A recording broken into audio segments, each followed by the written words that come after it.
子猫とお散歩。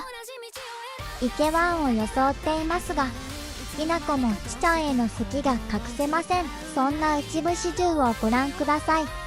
きなこもちちゃんは子供たちやカラスを観察。一方、はーちゃんは徐々に落ち着きがなくなり、ちょっと舐めてみます。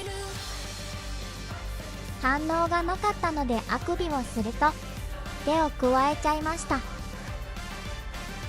ちょっと我慢してたけど、やっぱりきなこもちちゃんが好きすぎるはーちゃんでした。